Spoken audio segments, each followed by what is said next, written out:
Hello everyone, welcome to aptitude jab. इस video में हम ज्योमेट्री की स्टार्टिंग करेंगे। तो सबसे पहले हम देखेंगे लाइंस, एंगल्स, पॉलीगन्स। ठीक है, ये आसान सा कॉन्सेप्ट है।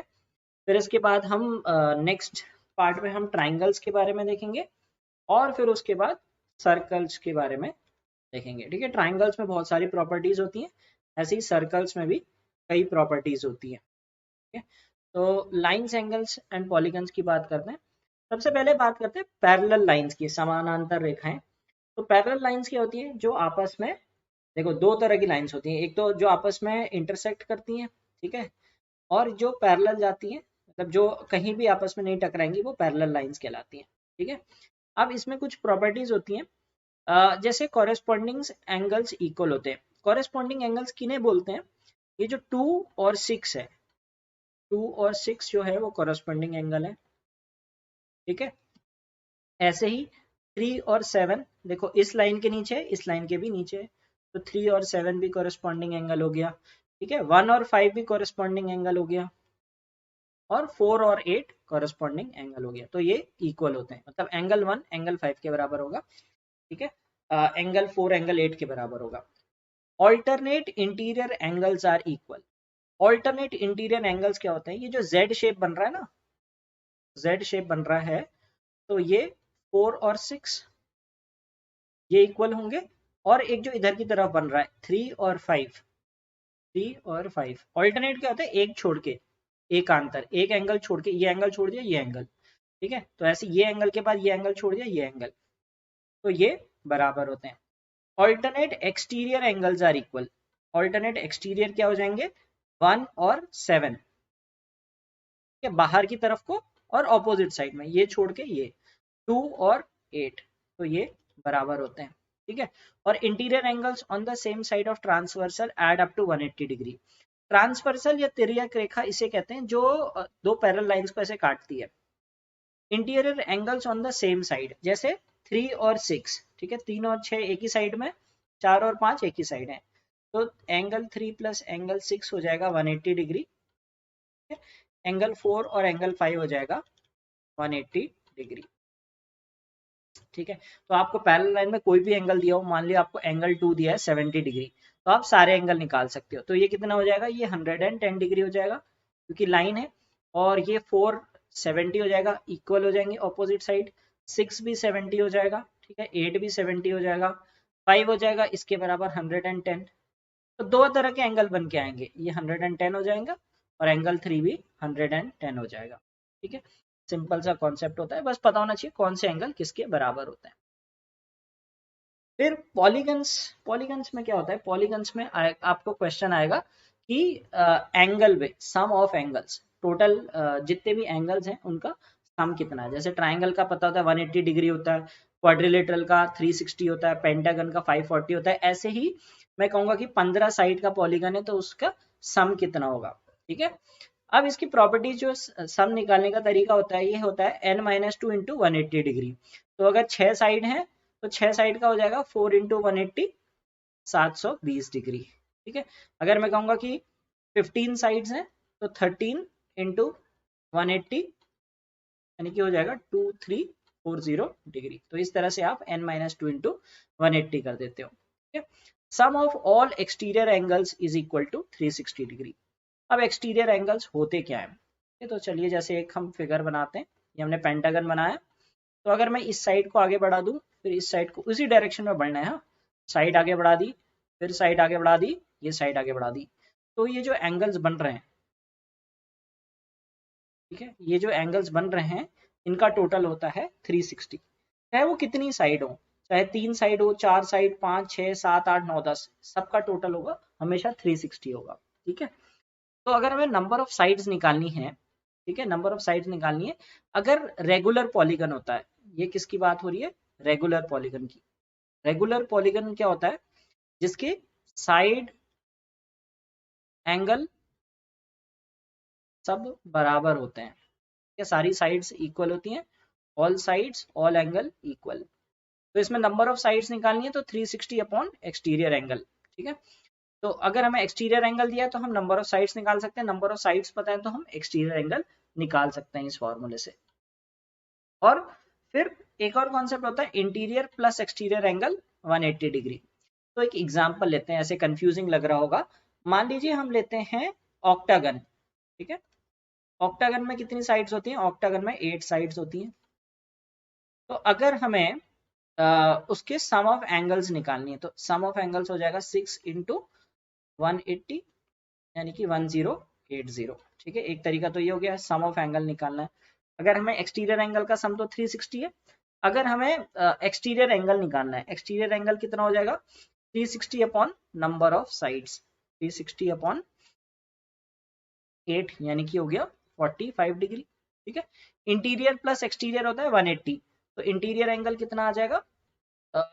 180 माइनस 45 यानी कि 135 डिग्री।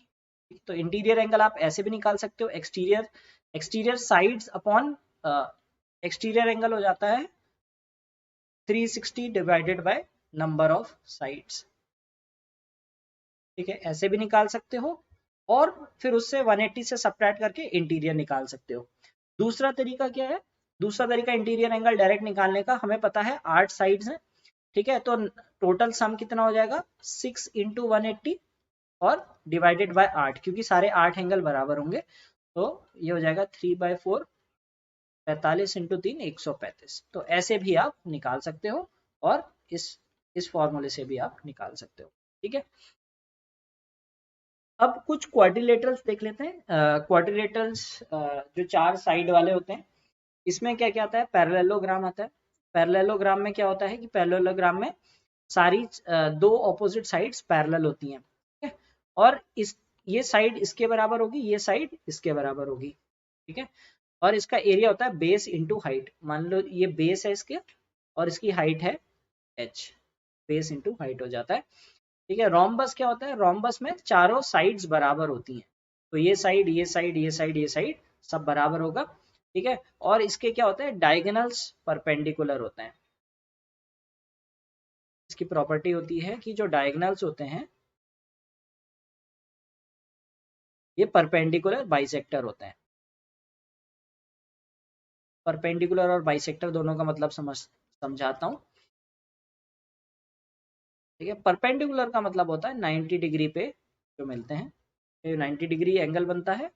और बाइसेक्टर होंगे मतलब जो कट इन हाफ, जो बिल्कुल हाफ में काटते हैं उसे बाइसेक्टर कहते हैं, ठीक है। तो ये साइड, ये हिस्सा है ये इसके बराबर होगा, ठीक है। और ये जो हिस्सा है ये इस हिस्से के बराबर होगा, ठीक है।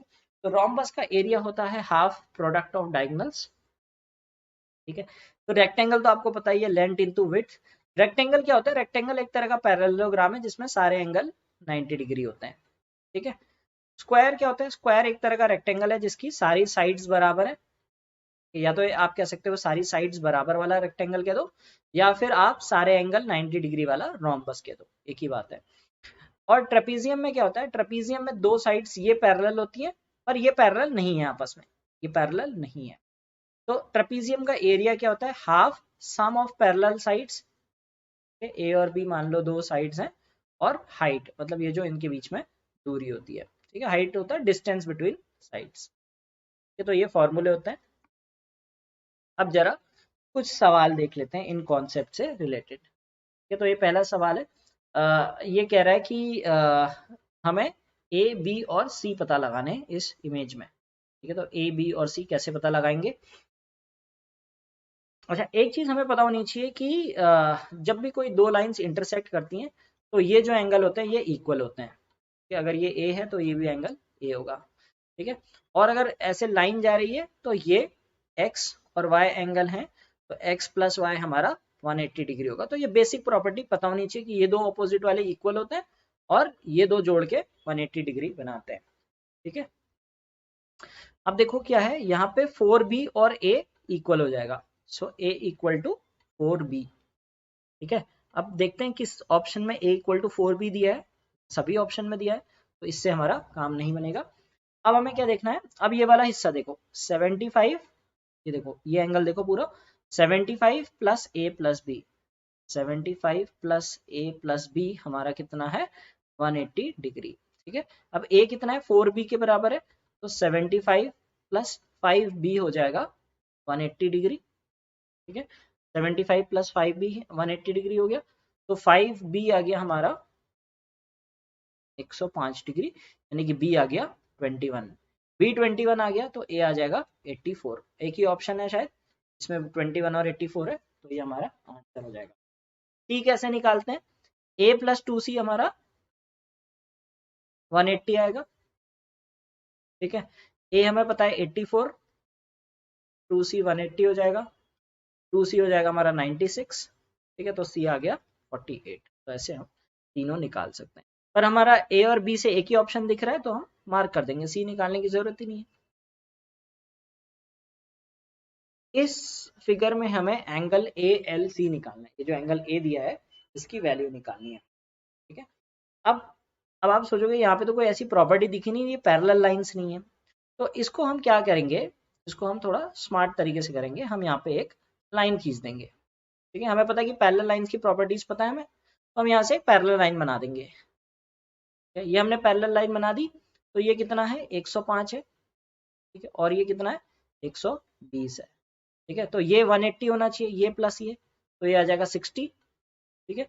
ये प्लस ये 180 होना चाहिए, तो ये आ जाएगा 75, ठीक है। तो 75 डिग्री आ गया, 75 प्लस 60 135 डिग्री।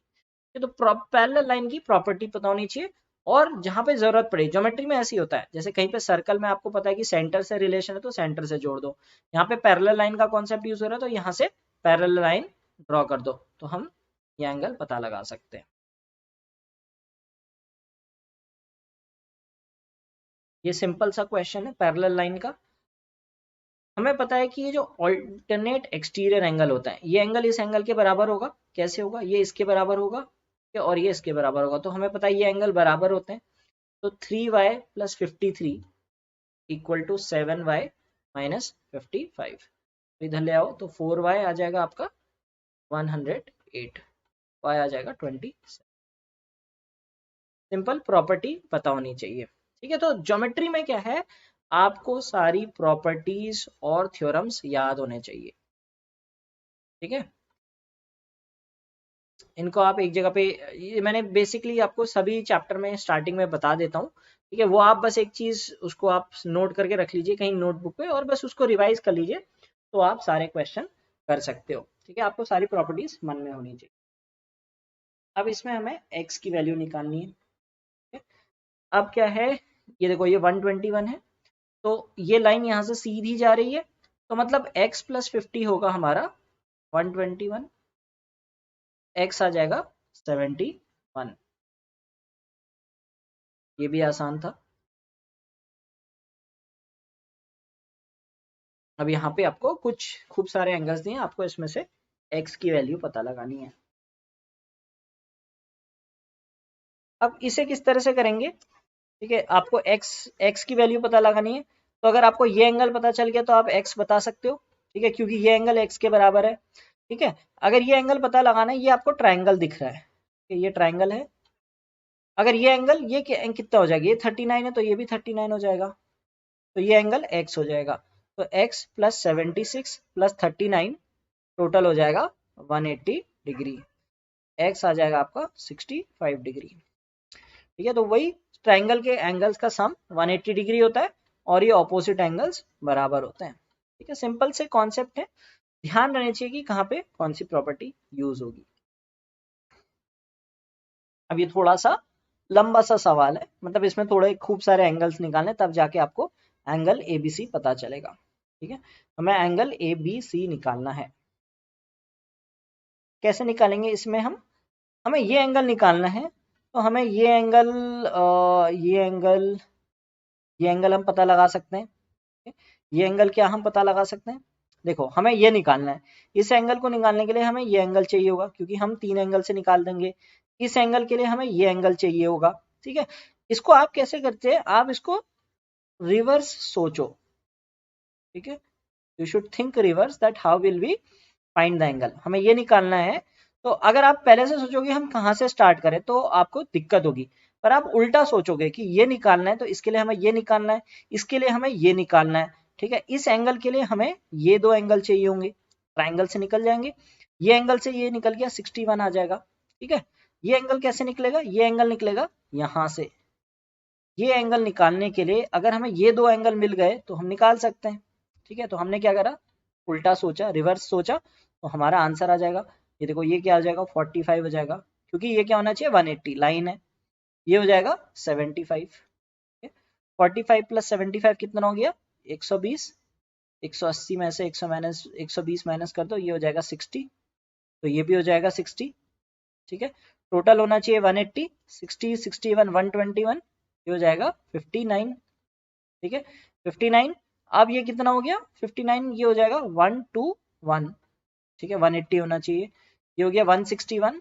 180 में से 161 माइनस कर दोगे तो 19 हमारा आंसर आ जाएगा। तो क्या करना है हमें, इसमें रिवर्स सोचना है, ये एंगल निकालना है, तो इसके लिए कौन कौन से एंगल चाहिए होंगे, उससे पीछे पीछे जाते रहोगे तो आपको पता चल जाएगा कहाँ से स्टार्ट करना है। ठीक है, ये थोड़ा सा कॉम्प्लिकेटेड था, पिछले वाले तो काफी आसान आसान थे। तो इस तरह से हमने एंगल निकाल दिया। इसमें हमें एंगल x निकालना है। अभी हमने कुछ इस तरह का सवाल किया था जहां पे पैरेलल लाइन हमने क्रिएट की थी। इसमें भी हम सेम वही चीज करते हैं, इसमें भी हम यहाँ से एक पैरेलल लाइन खींच देते हैं। ठीक है, अगर हम पैरेलल लाइन बना देंगे तो क्या होगा, ये जो ये हिस्सा है यहाँ तक का, ये 110 है तो ये 70 हो जाएगा, और ये एंगल कितना हो जाएगा नीचे वाला, ये नीचे वाला एंगल हो जाएगा 50, क्योंकि एक जेड शेप बन रहा है। तो जेड शेप में ये एंगल बराबर होते हैं, कॉरेस्पॉन्डिंग एंगल ऑल्टरनेट एंगल्स। ठीक है, तो ये 50 है तो ये भी 50 हो जाएगा, 70 प्लस 50 120 डिग्री। तो कहीं पे भी इस तरह से ऐसे पॉइंट दिया होगा जो खाली पॉइंट पे मिल रहा होगा, तो वहां से एक पैरेलल लाइन ड्रॉ करनी है। ठीक है, तो इस तरह से क्वेश्चन सॉल्व करने पड़ेंगे। अच्छा, इसमें ऑप्शन नहीं दिए, आप वैसे ही बताएंगे कि in the given figure CE is parallel to DB। जो CE है ये DB के पैरेलल है। हमें क्या निकालना है, एंगल BCE, मतलब BCE ये एंगल हमें पता लगाना है कितना होगा। ठीक है, अब ये एंगल पता लगाने के लिए हम कहाँ से पता लगा सकते हैं, एक तरीका तो है कि हमें ये तीनों एंगल पता हो तो ये निकल के आ जाएगा, ये निकल के आ जाए। दूसरा, आप ये देखो ये पैरेलल लाइन है, ठीक है, ये दिख रहा है ये पैरेलल लाइन है, तो ये जेड शेप बन रहा है, थोड़ा सा अगर आप टिल्ट करके देखो तो ये जेड शेप बन रहा है। तो अगर हमें ये एंगल पता चल जाए, ठीक है, ये एंगल पता चल जाए तो ये एंगल पता चल जाएगा। ठीक है, और ये एंगल कैसे पता लग सकता है, ये एंगल के लिए हमें ये एंगल पता चल जाए, ये एंगल पता है तो इससे निकल जाएगा। अब ये एंगल कैसे पता लगेगा, ये एंगल कैसे पता लगेगा, अब देखते हैं। ये एंगल सिंपल पता लग जाएगा, ये देखो 30 20, 30 प्लस 120 कितना होता है 150, तो ये वाला जो हिस्सा है ये होगा 30। ठीक है, तभी तो टोटल 180 बनेगा। ये टोटल 70 था, 30 यहाँ आ गया तो ये एंगल 40 हो गया। ठीक है, ये 40 हो गया तो 40 प्लस 60 100 हो गया, तो ये 80 हो गया। ये 80 है तो ये भी 80 हो जाएगा, तो हमारा आंसर आ जाएगा 80 डिग्री। तो हमेशा ज्योमेट्री में कभी ऐसे एंगल निकालने हो तो हमेशा रिवर्स सोचा करो। रिवर्स जाओगे कि इसके लिए हमें ये चाहिए, इसके लिए हमें ये चाहिए, इसके लिए हमें ये एंगल चाहिए, तो इस तरह से हम क्वेश्चंस को सॉल्व कर सकते हैं। ठीक है, चलिए सवाल है, length of two diagonals of a rhombus are 6 and 8 units, what is the perimeter of the rhombus. ठीक है, जो डायगोनल्स हैं उनकी लेंथ दी है 6 और 8, तो हमें पेरीमीटर निकालना है। तो डायगोनल की मैंने इसकी क्या बताई थी प्रॉपर्टी, ये परपेंडिकुलर बाइसेक्टर होते हैं। परपेंडिकुलर बाइसेक्टर का मतलब होता है कि ये 90 डिग्री पे एक दूसरे को काटेंगे और बराबर काटेंगे। तो ये 6 है तो 3 3 हो जाएगा, ये 8 है तो 4 4 हो जाएगा। मान लो ये राइट एंगल ट्राइंगल है तो ये 3 4, तो कितना हो जाएगा √3 स्क्वायर प्लस 4 स्क्वायर, 9 प्लस 16 25, यानी कि 5 हो जाएगा। तो ये 5 हो जाएगा, तो सारी साइड हमारी 5 आ जाएंगी।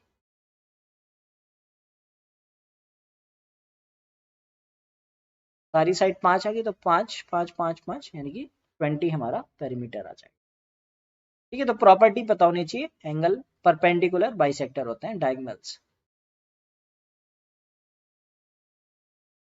इस ट्रेपीजियम का एरिया निकालना है। ट्रेपीजियम का एरिया क्या होता है? Half sum of parallel sides into distance between them. ठीक है, जो पैरेलल साइड्स हैं उनको उनका योग, तो 15 + 5 यानी कि कितना हो जाएगा? हाफ 15 + 5 इंटू डिस्टेंस कितना है इनके बीच का? 12। ये हो जाएगा 6 गुना 6 इंटू 20 120।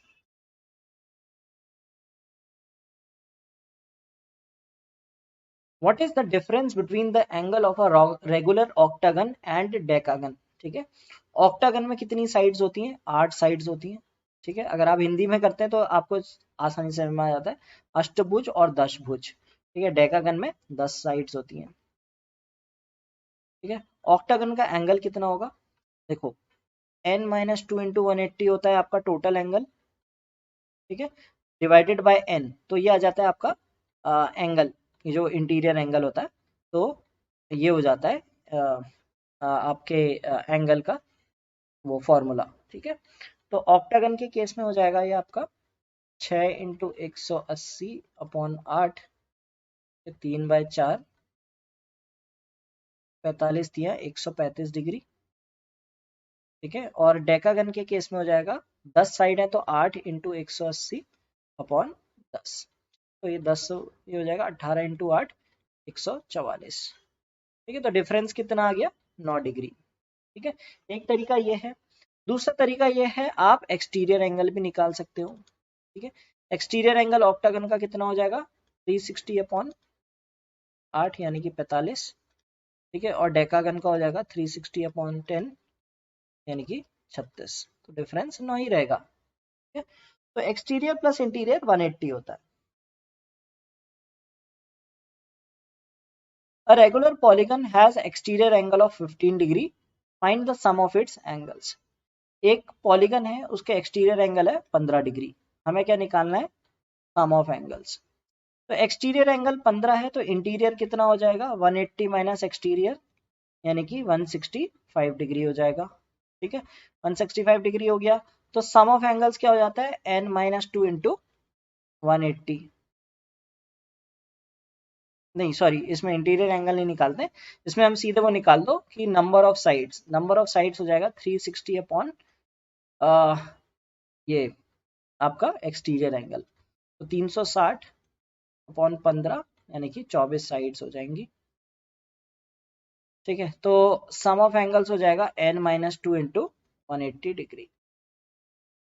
नंबर ऑफ साइड्स 24 हैं तो 22 इंटू 180, 22 इंटू 18। आपको मल्टीप्लाई भी नहीं करना, देखो 8 इंटू 2 6 आना चाहिए लास्ट में। ठीक है, अच्छा ये देखना पड़ेगा, 22 इंटू 18 आ जाएगा 3960। ठीक है, तो ये हमारा आंसर हो जाएगा। Find the number of sides of a regular polygon whose interior angle is 162 degree. अब क्या दिया है हमें? नंबर ऑफ साइड्स निकालना है। पिछली बारी में हमें नंबर ऑफ साइड्स नहीं दी थी, हमें टोटल एंगल निकाला था, इसमें नंबर ऑफ साइड्स निकालनी है। ठीक है, अब इंटीरियर हमारा 162 डिग्री है, तो एक्सटीरियर कितना हो जाएगा? 180 माइनस 162, 18 डिग्री हो जाएगा। ठीक है, तो n हो जाता है आपका 360 अपॉन इंटीरियर एंगल, तो यानी कि 360/18 यानी कि 20 साइड्स आ जाएंगी, हमारा आंसर हो जाएगा। ठीक है, तो ये तो हमारा वीडियो था लाइंस, एंगल्स और ट्राइंगल्स पे। ठीक है, तो इसमें बेसिकली हमने पैरेलल लाइंस, पैरेलल और इंटरसेक्टिंग लाइंस की प्रॉपर्टीज देखी कि कहाँ पे कौन से एंगल्स बनते हैं। ठीक है, कौन से एंगल्स इक्वल होते हैं, कौन से एंगल्स किस तरह के होते हैं। और फिर हमने पॉलीगन्स में जो हमारे इंटीरियर, एक्सटीरियर, ठीक है, या फिर क्या कहते हैं, नंबर ऑफ साइड्स, ठीक है, और इससे रिलेटेड हमने सवाल देखे कि सम ऑफ एंगल, ये सब हमने टॉपिक देखा। और उसके अलावा हमने क्वाड्रिलेटरल्स के बारे में देखा कि क्वाड्रिलेटरल्स के फॉर्मूला, हमने मेंसुरेशन में भी फॉर्मूला किया था। ठीक है, बेसिक चीजों का, इसमें हमने थोड़ा रोम्बस और ट्रेपीजियम के फॉर्मूले भी देख लिए, ठीक है। तो ये हमारा था लाइंस, एंगल्स, पॉलीगन्स पे। नेक्स्ट वीडियो में हम ट्राइंगल्स करेंगे और उसके बाद हम सर्कल्स करेंगे। तो इस तरह से हमारा ज्योमेट्री का पोर्शन भी इसमें कवर हो जाएगा।